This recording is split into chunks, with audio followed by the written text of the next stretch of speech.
Assalamualaikum warahmatullahi wabarakatuh. Tak kenal maka tak sayang, maka perkenalkanlah kami dari kelompok 2 yang beranggotakan saya Anastasia Restuningsih, Bagus Pribadi, Citra Garuda Putri, dan Desti Ayu Kartikasari. Di sini kami akan mempresentasikan hasil diskusi kelompok kami yaitu mengenai integrasi sosial. Pengertian integrasi sosial. Integrasi adalah pembauran sesuatu tertentu hingga menjadi kesatuan yang utuh atau bulat. Pembauran mengandung arti ke dalam, menyesuaikan, melebur atau menyatu sehingga menjadi kesatuan. Integration berarti kesempurnaan atau keseluruhan. Integrasi sosial berarti proses penyesuaian di antara unsur-unsur yang saling berbeda dalam masyarakat sehingga menghasilkan pola kehidupan masyarakat yang memiliki keserasian fungsi. Bentuk-bentuk integrasi. Yang pertama, integrasi normatif. Integrasi yang terjadi akibat adanya norma-norma di dalam masyarakat. 2. Integrasi fungsional, yaitu integrasi yang terbentuk karena adanya fungsi-fungsi tertentu dalam masyarakat. 3. Integrasi koersif. Integrasi yang terbentuk berdasarkan kekuasaan yang dimiliki penguasa. Proses integrasi, yaitu asimilasi. Proses asimilasi adalah dengan usaha mengurangi perbedaan di antara individu atau kelompok, ditandai dengan perkembangan sikap yang sama, terkadang bersifat emosional dengan tujuan mencapai kesatuan. 2. Akulturasi. Menurut Kochanadiningrat, akulturasi adalah proses sosial yang terjadi jika kelompok sosial kebudayaan tertentu dihadapkan dengan kebudayaan asing. Faktor pendorong integrasi sosial. 1. Toleransi terhadap perbedaan. 2. Kesempatan yang sama dalam bidang ekonomi. 3. Sikap saling menghargai orang lain. 4. Sikap terbuka dari golongan yang berkuasa. 5. Persamaan unsur-unsur kebudayaan. 6. Perkawinan campuran. 7. Adanya musuh bersama dari luar. Syarat berhasilnya integrasi sosial. Untuk mencapai integrasi sosial diperlukan dua hal untuk menjadi solusi perbedaan. Yang pertama adalah setiap individu harus mengendalikan perbedaan atau konflik pada kekuatan bangsa dan bukan sebaliknya. 2. Tiap warga harus saling mengisi kebutuhan satu sama lain sehingga tercipta keharmonisan dan saling memahami satu sama lain, dan konflik pun dapat dihindari. Reintegrasi. Perubahan yang terjadi pada lembaga yang terdapat dalam masyarakat dapat membuat pudarnya norma dan nilai dalam masyarakat tersebut. Sehingga kondisi ini oleh Surjono Sukanto disebut sebagai disorganisasi atau disintegrasi sosial.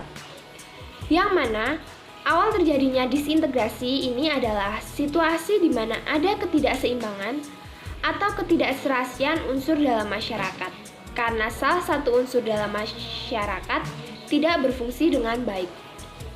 Dalam pandangan Sukanto, reintegrasi atau reorganisasi adalah proses pembentukan kembali norma dan nilai baru untuk menyesuaikan diri dengan lembaga yang mengalami perubahan.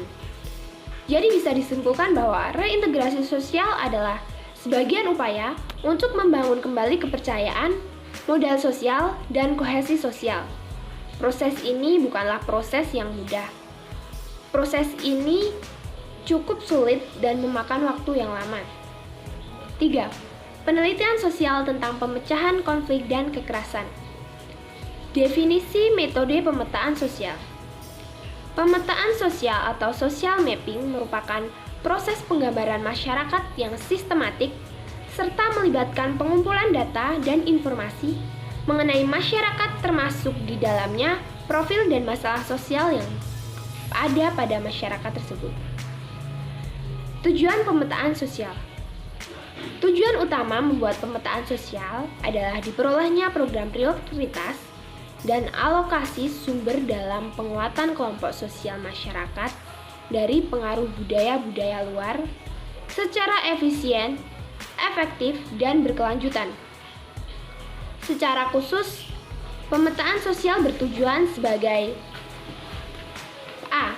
Tersusunnya indikator bobot masalah dan jangkauan fasilitas pelayanan sosial dalam kegiatan penguatan. B.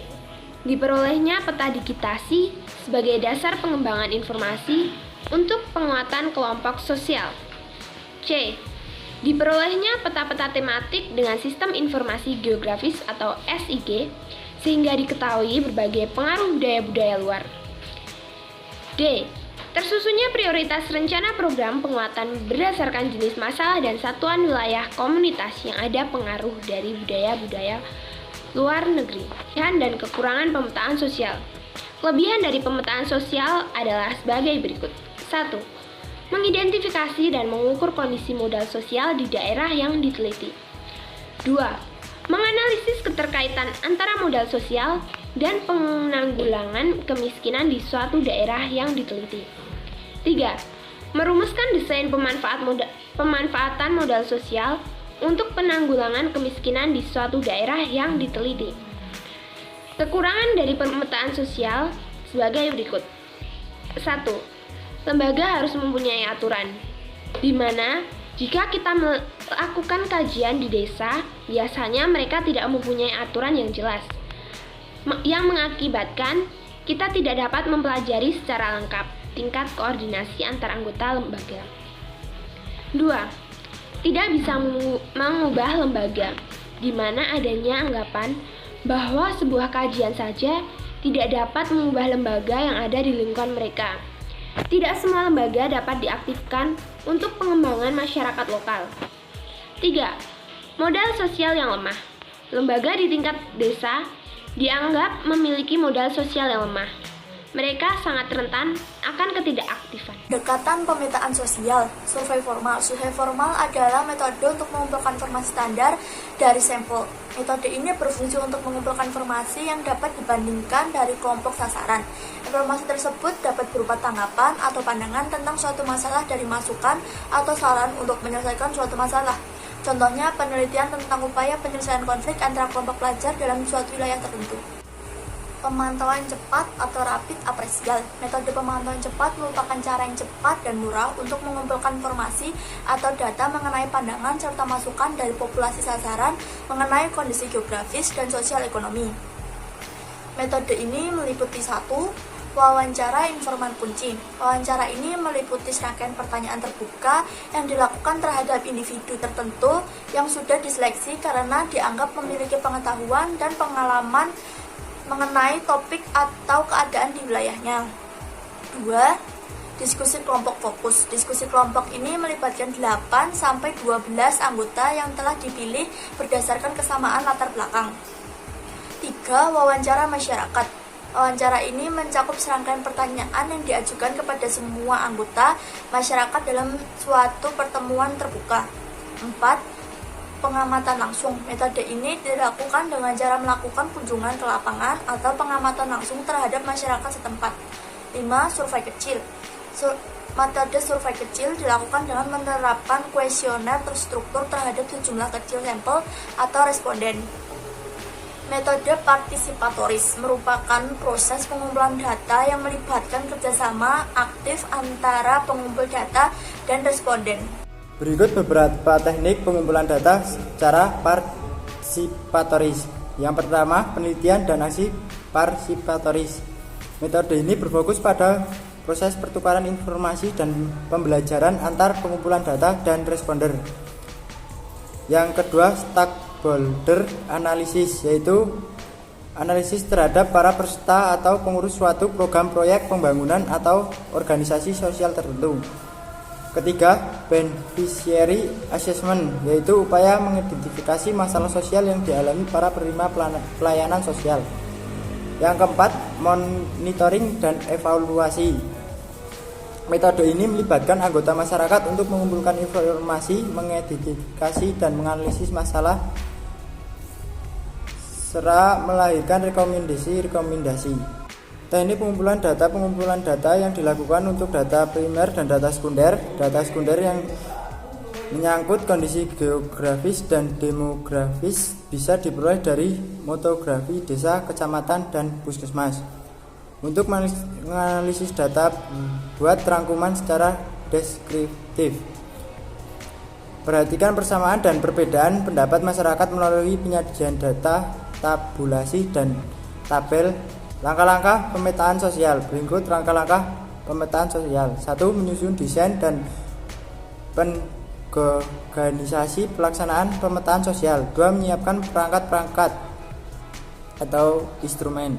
3. Uji coba instrumen secara internal di dalam kelas dan penyempurnaan instrumen. 4. Praktik pengumpulan data dan informasi. 5. Diskusi teman-teman lapangan dan tim. 6. Analisis data dan informasi. 7. Penyimpulan tentang keragaman sosial. 8. Mengomunikasikan hasil pemetaan sosial. Output pemetaan sosial. Output yang diharapkan setelah dilakukan penelitian adalah sebagai berikut. Yang pertama, data geografis meliputi data jumlah penduduk, komposisi penduduk menurut usia, gender, mata pencarian, agama, pendidikan, dan lain-lain. Kedua, data geografis meliputi data topografi, letak lokasi ditinjau, dan aspek geografis, aksesibilitas lokasi, pengaruh lingkungan geografis terhadap kondisi sosial masyarakat, dan lain-lain.